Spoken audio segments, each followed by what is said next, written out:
নমস্কাৰ। এই মুহূৰ্তত অসমৰ প্ৰত্যেকগৰাকী জনতালৈ দিব ওলাইছোঁ ডাঙৰ খবৰ। আজি হৈছে 2 মে। আজি অসমৰ লাখ লাখ দুখীয়াসকললৈ কেইখনমান চৰকাৰী আঁচনিলৈ দিব ওলাইছোঁ ডাঙৰ খবৰ। তো যিসকল মানুহে ভিডিঅ'টোত ক্লিক কৰিছে অনুগ্ৰহ কৰি ভিডিঅ'টো স্কিপ নকৰি প্ৰথমৰ পৰা শেষলৈ চাই থাকিব, কিয়নো এইটো ভিডিঅ'ৰ মাজত SHG গোটৰ মহিলাসকলৰ পৰা আৰম্ভ কৰি অৰুণোদয় আঁচনিলৈ কেইখনমান গুৰুত্বপূৰ্ণ খবৰ আপোনালোকক প্ৰদান কৰিম। অনুগ্ৰহ কৰি ভিডিঅ'টোত ক্লিক কৰিছোঁ যদি ভিডিঅ'টো স্কিপ নকৰি প্ৰথমৰ পৰা শেষলৈ চাই থাকিব। লগতে মোৰ চেনেলত নতুন হ'লে প্লিজ চেনেলটো ছাবস্ক্ৰাইব কৰি মোৰ লগত থাকিব।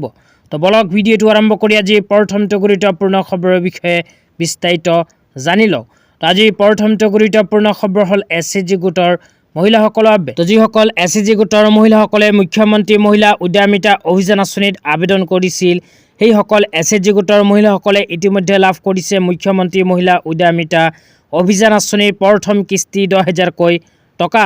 লগতে যিসকল মহিলাই 10,000কৈ টকা লাভ কৰিছে সেইসকল মহিলাই আকৌ দ্বিতীয় কিস্তিত 25,000কৈ টকা লাভ কৰিব। তো 25,000কৈ টকা কোনবোৰ মহিলাসকলে লাভ কৰিব আপোনালোকক সবিস্তাৰে জনাই দিছোঁ। অনুগ্ৰহ কৰি ভিডিঅ'টো প্ৰথমৰ পৰা শেষলৈ চাই থাকিব। তো মুখ্যমন্ত্ৰী মহিলা উদ্যমিতা অভিযান আঁচনিৰ টকা পোৱাৰ বাবে এইবোৰ যোগ্যতা আপোনালোকৰ থাকিব লাগিব। 1 নম্বৰত কৈছে 3টাতকৈ অধিক সন্তানৰ পিতৃ মাতৃ বিবেচিত নহ'ব সাধাৰণ আৰু OBC শ্ৰেণীৰ হিতাধিকাৰী। তো ইয়াতে 1 নম্বৰত কোৱা অনুযায়ী যিসকল SHG গোটৰ মহিলাসকলে জেনেৰেল আৰু OBC কাষ্টত সেইসকল SHG গোটৰ মহিলাসকলৰ 3টাতকৈ অধিক সন্তান থাকিব নোৱাৰিব।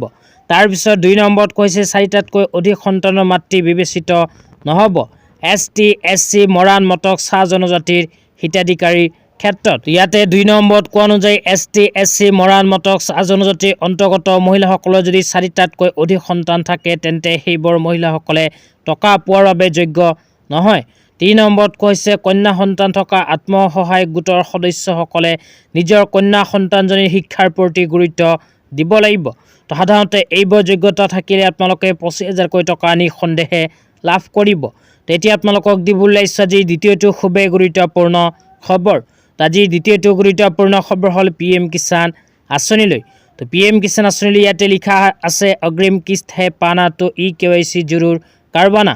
তো আপোনালোকে যদি PM কিষাণ আঁচনিৰ আগন্তুক কিস্তি পাব বিচাৰে তেন্তে PM কিষাণ আঁচনিৰ EKYC বাধ্যতামূলকভাৱে কৰিব লাগিব। তাৰপিছত লিখা আছে PM কিষাণ এপ মে ফেচ অথেণ্টিকেশ্যন ফিচাৰ के মাধ্যম से तुरंत करवाए EKYC। তো আপোনালোকে EKYC কৰাৰ কাৰণে PM কিষাণ আঁচনিৰ অফিচিয়েল এপটো প্ৰথমে নিজৰ মোবাইলত ডাউনলোড কৰিব। ডাউনলোড কৰাৰ পিছত ফেচ অথেণ্টিকেশ্যনৰ সহায়ত কৰিব পাৰিব EKYC। তো যিসকলে এতিয়ালৈকে EKYC কৰা নাই অতি সোনকালে কৰি লওক। তেতিয়া আপোনালোকক দিব ওলাইছোঁ আজি তৃতীয়টো খুবেই গুৰুত্বপূৰ্ণ খবৰ। আজি তৃতীয়টো গুৰুত্বপূৰ্ণ খবৰ হ'ল অৰুণোদয় আঁচনিত নাম অন্তৰ্ভুক্ত হৈ থকা মহিলাসকলৰ বাবে।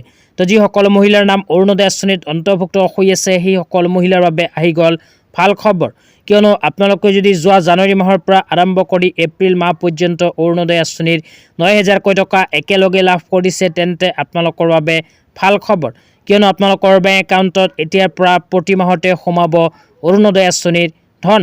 তো যিসকল যোগ্য মহিলাৰ নাম অৰুণোদয় আঁচনিত অন্তৰ্ভুক্ত হৈ আছে সেইসকল যোগ্য মহিলাসকলে চলিত মাহৰ পৰাই অৰুণোদয় আঁচনিৰ টকা লাভ কৰা আৰম্ভ কৰিব। তো আপোনালোকৰ নাম যদি অৰুণোদয় আঁচনিত অন্তৰ্ভুক্ত হৈ আছে তেন্তে অতি শীঘ্ৰেই আপোনাৰ বেংক একাউণ্টত অৰুণোদয় আঁচনিৰ টকা সোমাই যাব। তো আজি ইমানেই। ভিডিঅ'টো চাই কেনে পালে নিশ্চয় এইটো ভিডিঅ'ৰ কমেণ্ট বক্সত কমেণ্ট কৰি জনাই দিব। লগতে মোৰ চেনেলত নতুন হ'লে প্লিজ চেনেলটো ছাবস্ক্ৰাইব কৰি মোৰ লগত থাকিব এনেকুৱা নতুন নতুন ভিডিঅ' সকলোতকৈ আগত পাবলৈ। তো আজি ইমানেই।